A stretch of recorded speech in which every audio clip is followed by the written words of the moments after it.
Welcome back to another edition of Music Monday from the podcast Nurture the Mind. I am your host, Poots, and we have yet again another music reaction. This week, it is a new artist to the channel, but it is not a new artist to my listening ears. I have heard of this man before. I very much like his music. It is Isaiah Rashad, and we're going to listen to the single that dropped a few weeks ago called Same Shit. And this man is also dropping an album on Friday, May 1st. So today, the day that we are recording, is April 26th, Sunday. So this upcoming Friday is when this album is going to be released. And I looked at the title of it, and it is called It's Been Awful. So, based off of the title of the album, but also the title of this track, Same Shit, and literally I'm looking at the thumbnail right now on YouTube, and it's Isaiah Rashad, and he's just belting, he's just screaming. So I wonder if this entire project and then this song is going to be charged emotionally. Like there's a lot of maybe emotions that this man has been dealing with.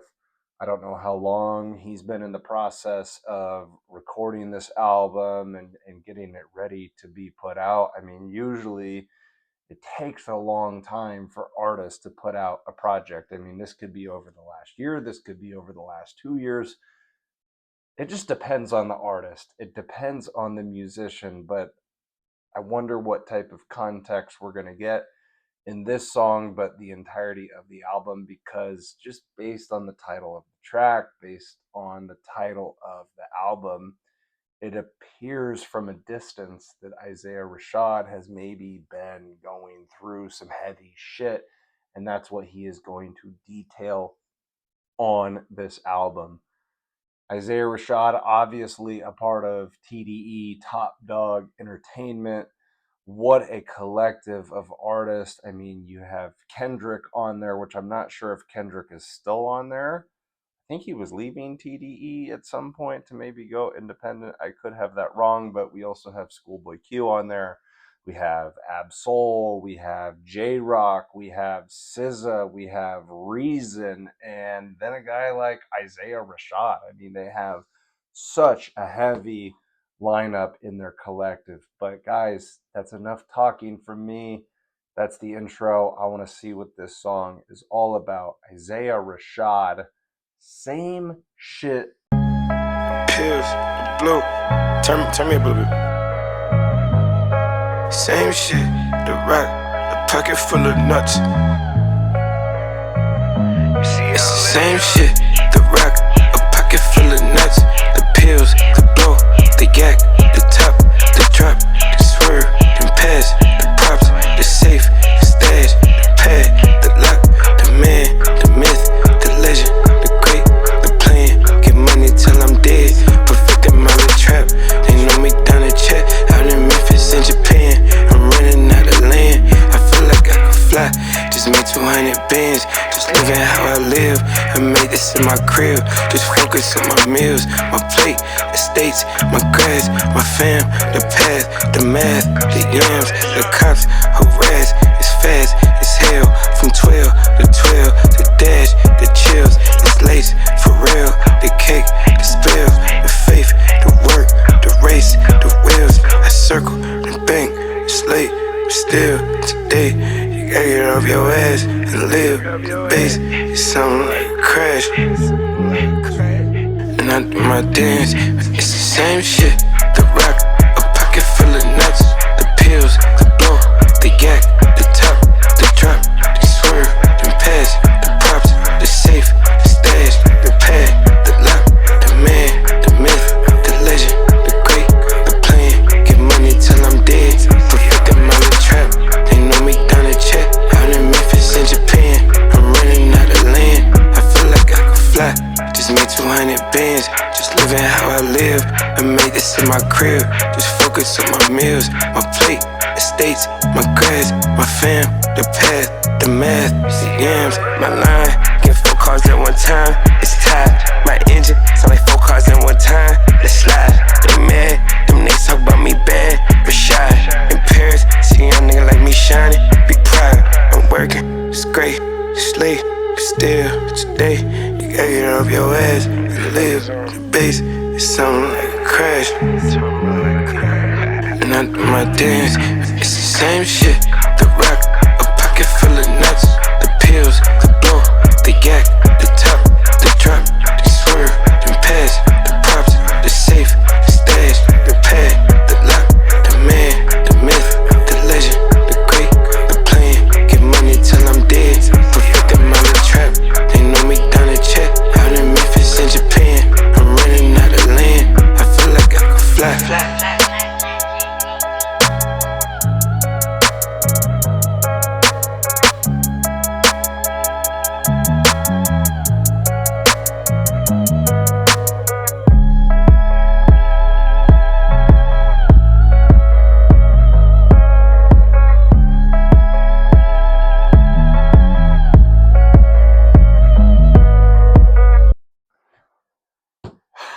All right.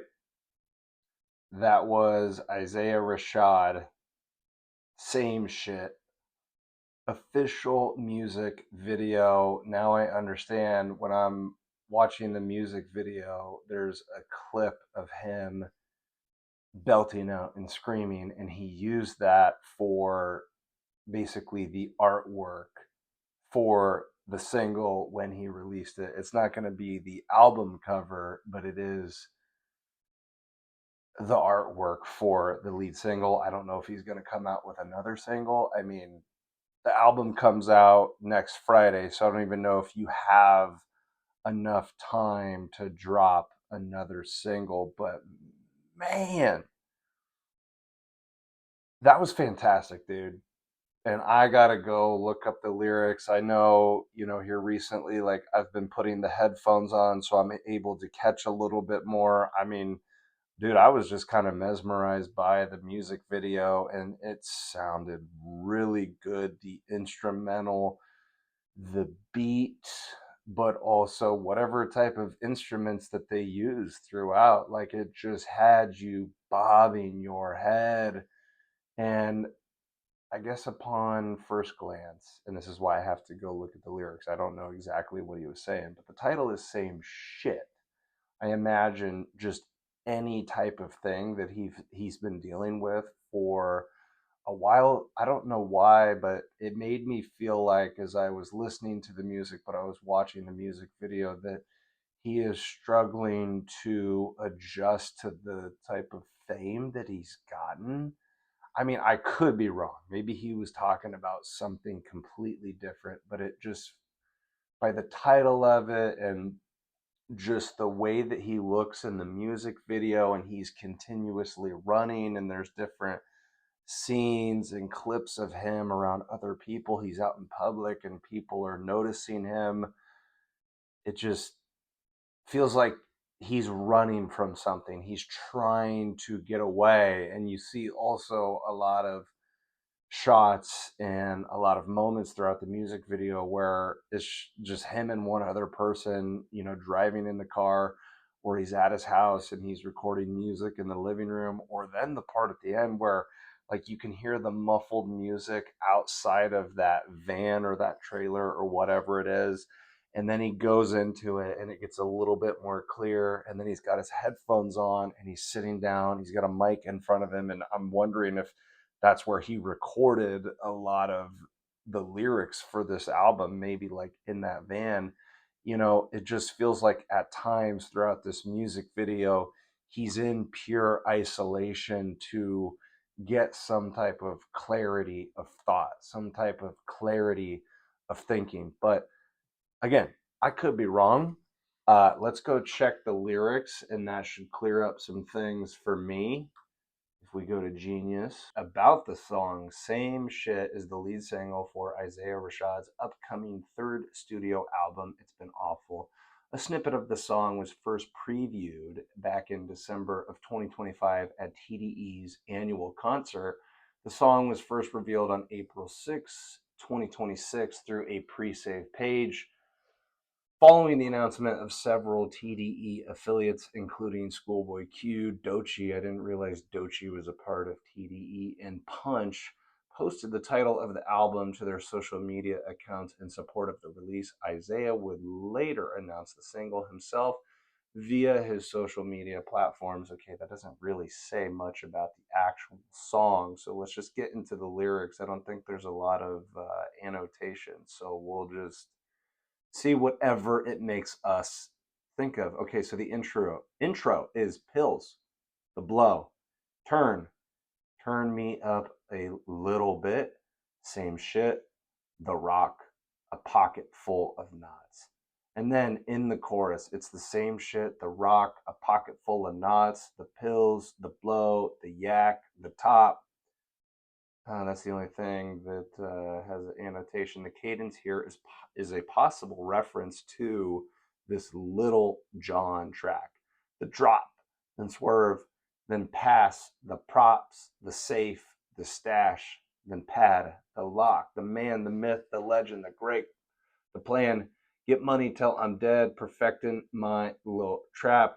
They know me down in chat. Is he talking about Chattanooga? Out in Memphis in Japan, I'm running out of land. I feel like I could fly. Just made 200 bands, just living how I live. I made this in my crib, just focused on my meals, my plate, estates, my grass, my fam, the path, the math, the yams.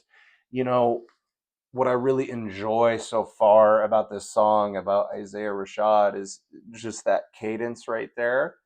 Is it's not these long elongated sentences of like lyrics. It's not like a run-on sentence or anything like that. It's like very short and deliberate and very distinct, almost like he's listing out something. It's like a list. It's like a list that you would have going to the grocery store, and you would check off each item as you get it and you put it in the cart. Is he's just like, here's this, here's that, here, like he's not wasting any time in his delivery, in his flow. I'm not sure, based off of the chorus, if I fully understand what he's talking about. The pills, the blow, the yak, the top, is that seems to me like him referencing to drugs, if he's been taking some type of drugs. But I think he's also referencing himself, the man, the myth, the legend, the great, the plan, get money till I'm dead. A lot of people, all of us to some degree, that's what we're after when we are on this planet, when we are on this earth. I had a conversation about this very thing with a friend Tuesday night because we had went to a concert with three other people, so it was like a heavy metal show, and she rode up with me to the concert. So when the concert was over, we came back to town, to my parents' house so she could grab her car and drive. And then we talked for a little bit in the driveway.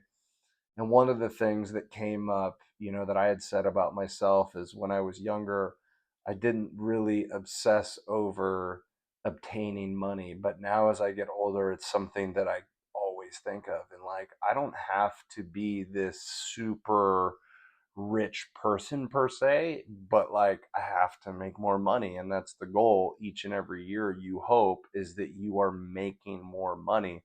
And I heard this crazy statistic on a podcast, so I'll have to go double check where it came from, where they were referencing this statistic from.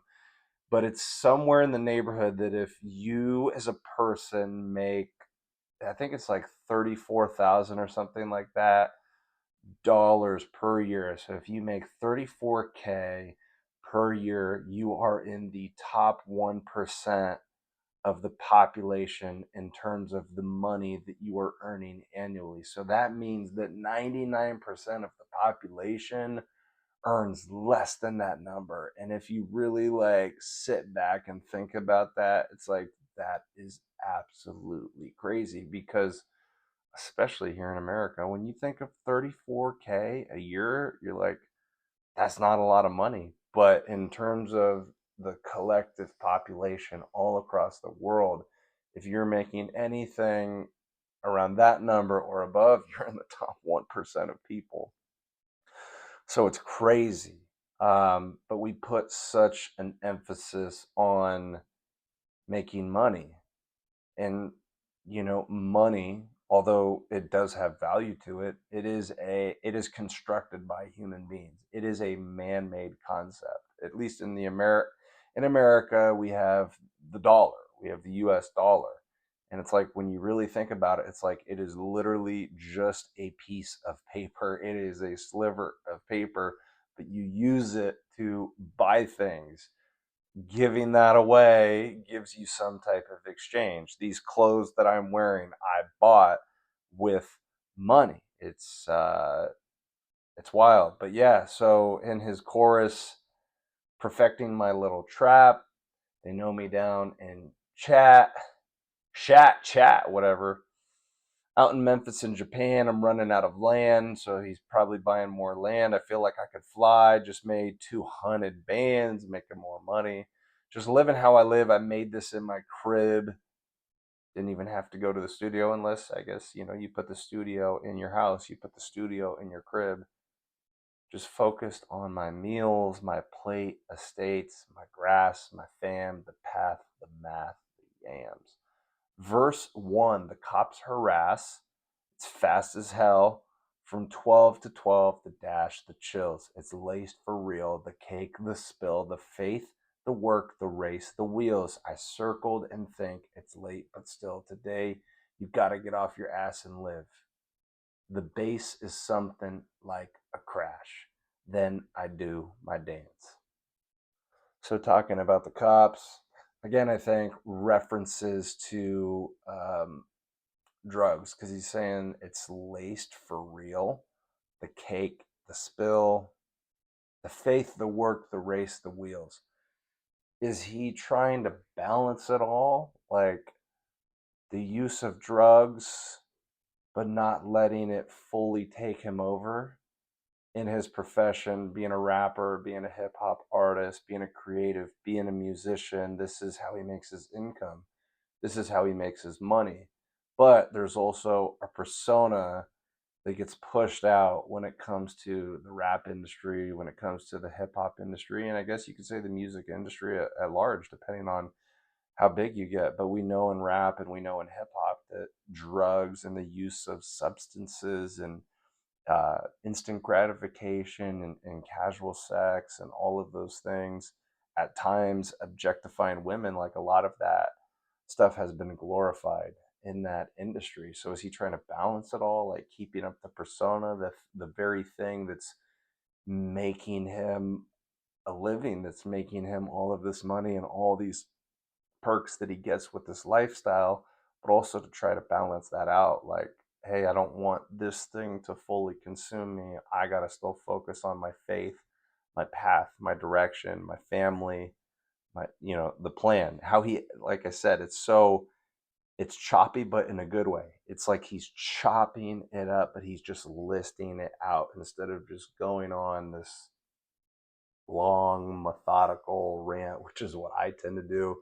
If you guys ever get on my business Instagram page, it's called Nurture the Mind Pod. Maybe I talked about it last week, but now that I've started to do photography, and I will post my photography pics on there. So it'll be the pictures, and then I will choose a song to add into the post because you can do that on Instagram. You can choose like a snippet of a song.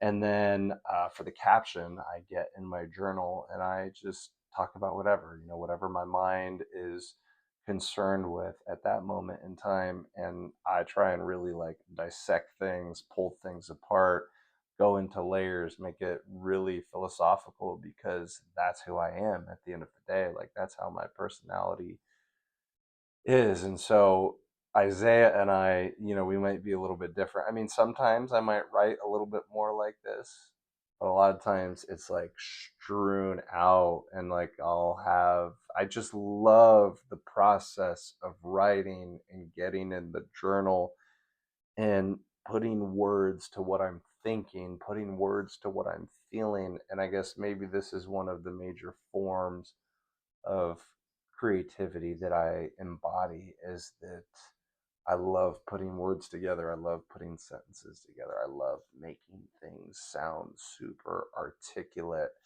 I'd had a client right before I left Anytime Fitness as a personal trainer, so just a few weeks ago, and I was asking a lot of my client. I was trying to ask every single client because I was curious. I just wanted to know, hey, in the time that we worked with each other, that I was your personal trainer, that you were my client, what is one of the biggest things that you're going to miss about these sessions? And one of my clients, Ryan, he was like, man, I mean, obviously, just the friendship that we were able to develop. He's like, yes, you are my personal trainer, but he's like, at the end of the day, it's like, this is a friendship. And he's like, I just love how cerebral you are and how we can talk about all these different things. Like, we can talk about sports, we can talk about deep shit, we can talk about breakups, we can talk about women, like we can cover all of these expansive topics. And it's like, yeah, dude, like that's who I am. I tell people all the time, if I were to meet somebody like a stranger, like for the first time,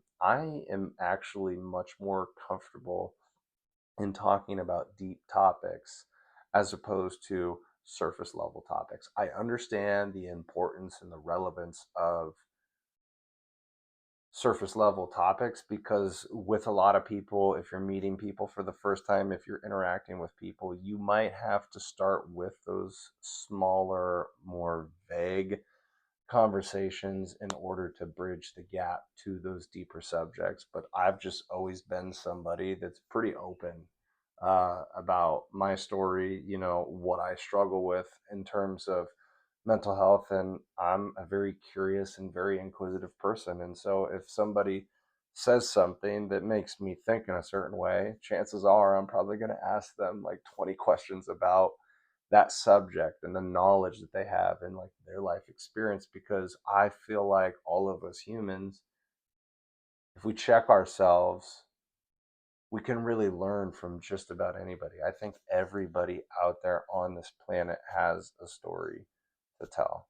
So, anyways, you see how I go on these rants. Like, there's a purpose to it, there's a direction to it.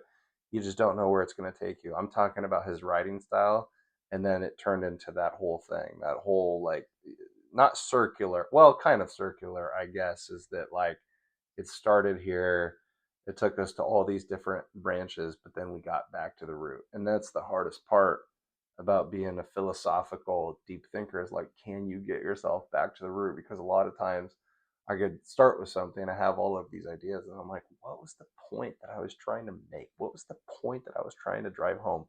You see this a lot if you guys are fans of Jordan Peterson. I love Jordan Peterson. He's one of my biggest influences in my life. But like, if you see him in some of his videos, his lectures, or if he's speaking in public in front of people, there's a lot of times where like his eyes are closed. He talks with his hands. I probably do that a lot on the videos. It's like, and sometimes he's like, man, like what was I trying to say? And it's like, through those mannerisms of talking with his hands, of like scrunching his face together, then it starts to come back. Like, that may be the burden of being, intellectually driven.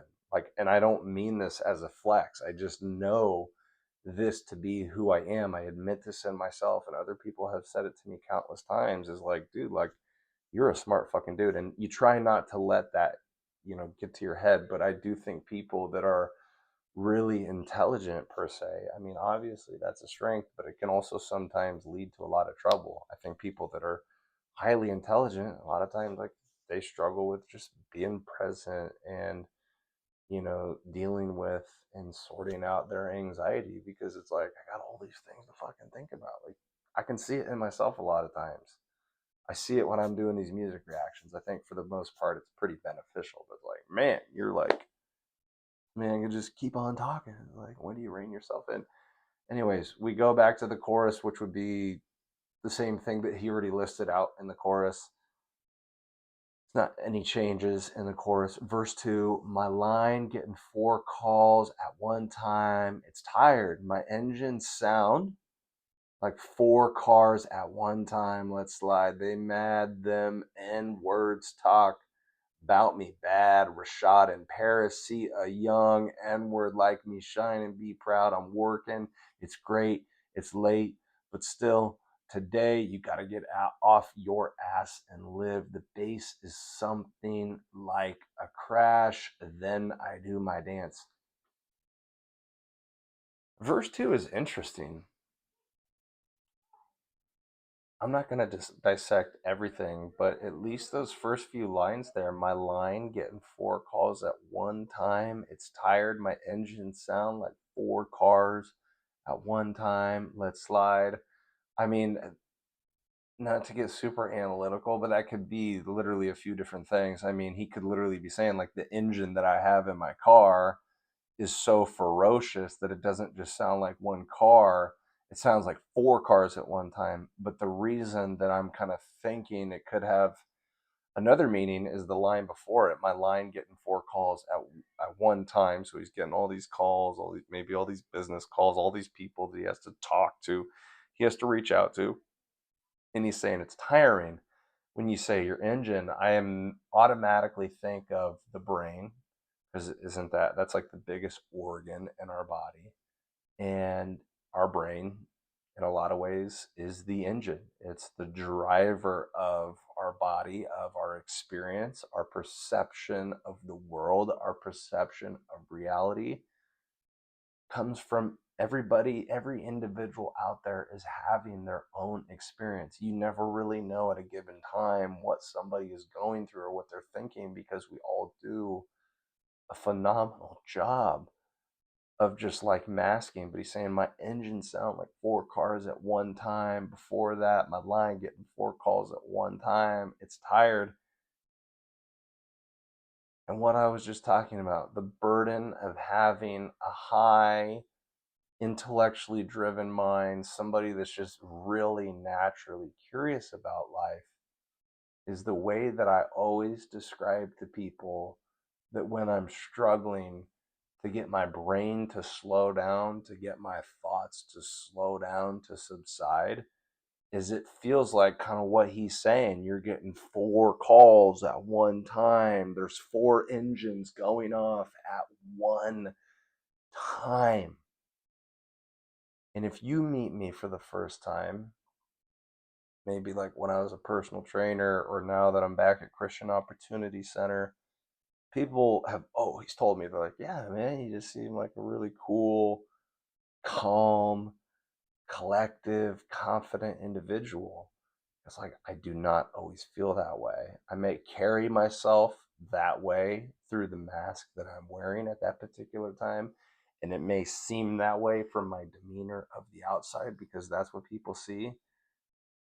I've always told people it's like sitting duck.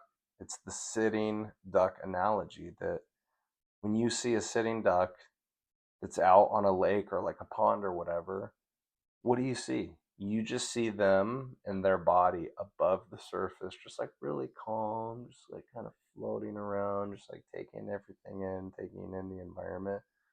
But then underneath the surface, you have these feet, the flappers, that are just going like this. And it's like, that is analogous to a lot of times what I will experience in my mind is that my mind is going, and I'm talking. And I have it happen at times as I'm recording, as I'm trying to focus on this and what I'm saying, but I got the rudders that are just going like this. And it's just fast paced. And that's why it's so important, not only for Isaiah Rashad, but anybody in life, to slow down, take a break, take a pause, take a breath, collect yourself. And something that I've been practicing here recently on the weekends, and now it's trickling over to the work week, is having the proper distance and separation away from the phone, devices, screens. Even before I started doing this recent thing, I feel like I was building up to it.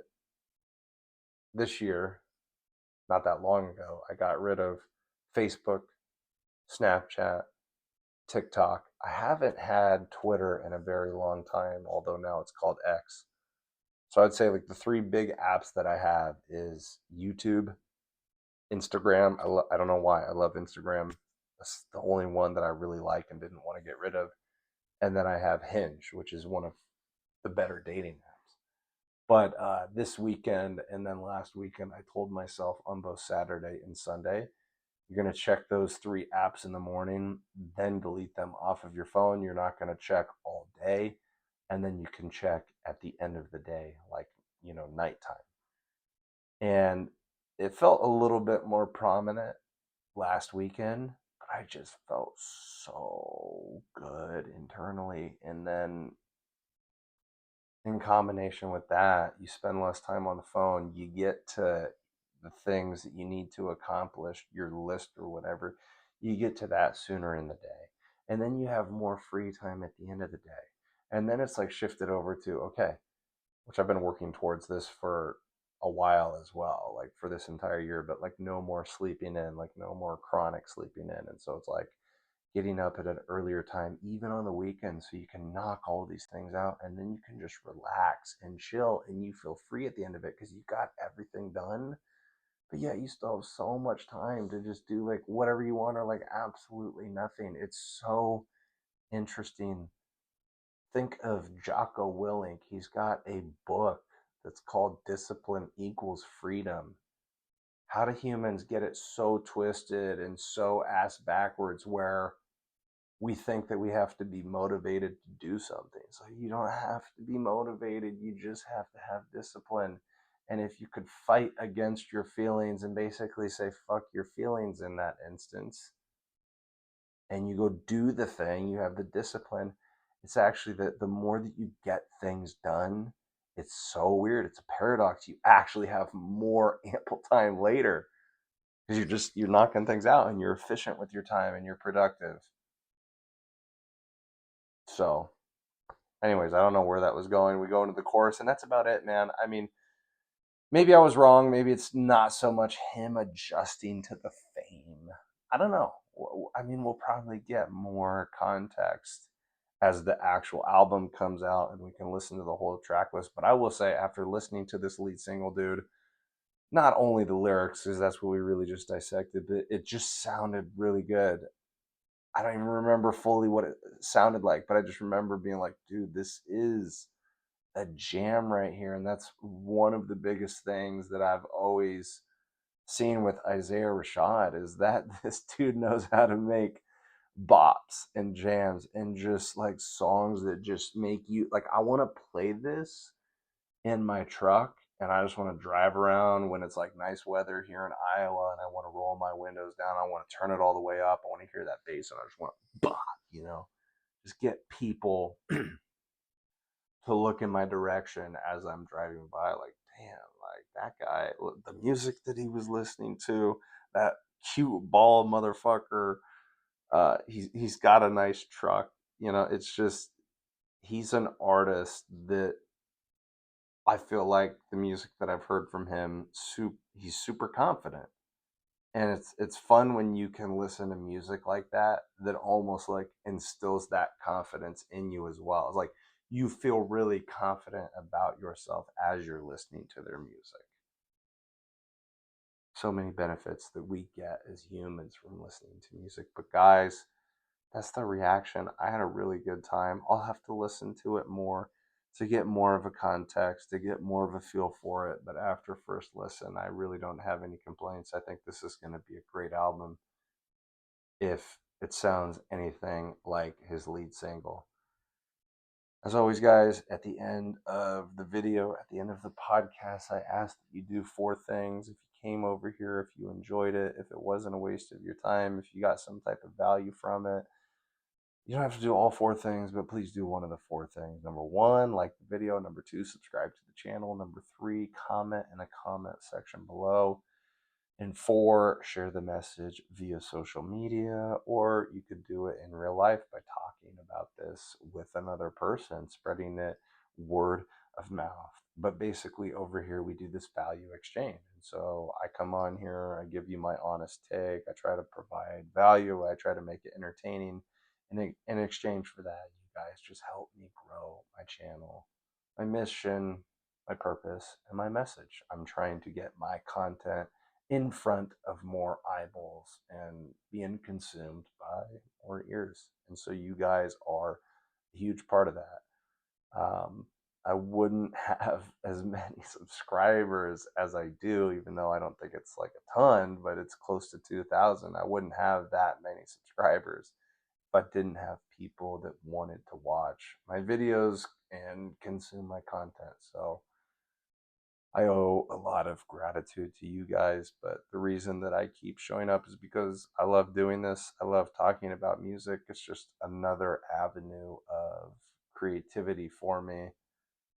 I think the challenge for me, and maybe for a lot of other people as we move forward for the rest of my life, is just always like getting out of my own way, like getting away from the self doubt. Like I was talking to, I just think right now in society, with as many distractions as there are, we are constantly as humans living through overstimulation and overconsumption. And I'm like, I don't know how you guys feel. I'd love to get your guys' feedback, but that's why I feel like for me personally, like I have to be so careful with the amount of time that I spend on a device. And I just, the older that I get, like, and how powerful it's all become, makes me want to create even more of a distance from it, to create more of a gap and a buffer. Like I want to put up as many hurdles as I can before I approach those things, because if I have more hurdles in place,